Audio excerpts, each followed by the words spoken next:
বিকাশ অসমক চিৰ জীৱনৰ কাৰণে বীৰ লাচিত সেনা অসমৰ পৰা বহিষ্কাৰ কৰা হৈছে। কোনো কাৰণত বিকাশ অসম বীৰ লাচিত সেনা অসমত থাকিব নোৱাৰিব। কোনো সত্তাই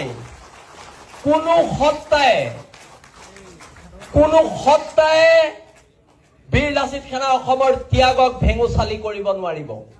আপোনালোক সকলোকে ধন্যবাদ জনাইছো।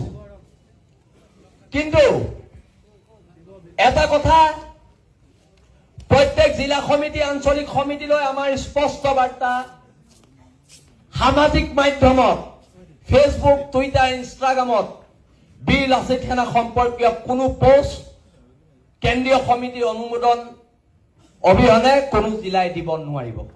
আজিৰ পৰা এইটো স্পষ্ট বাৰ্তা। কোনো ধৰণৰ সাংগঠনিক কথা বতৰা ফেচবুক, হোৱাটছআপ, ইনষ্টাগ্ৰাম বা কিবা নিৰ্দিষ্ট গ্ৰুপত আলোচনা নহব। স্পষ্ট বাৰ্তা। আৰু প্ৰত্যেক শাখা আঞ্চলিকৰ এটা স্পষ্ট বাৰ্তা, জিলা সমিতিৰ নিৰ্দেশ নোহোৱাকৈ কোনো ধৰণৰ সামাজিক মাধ্যমত পোষ্ট দিব নোৱাৰিব। কাৰণ আজিৰ দিনত বীৰ লাচিত সেনা অসমৰ যিটো সত্তা, এই সত্তাটোক থান-বান কৰিবলৈ একাংশ মানুহ সোমাইছে। আজি স্বয়ং মুখ্যমন্ত্ৰীয়ে কৈছে যে আমাৰ ইয়াত সন্দেহযুক্ত মানুহ আছে।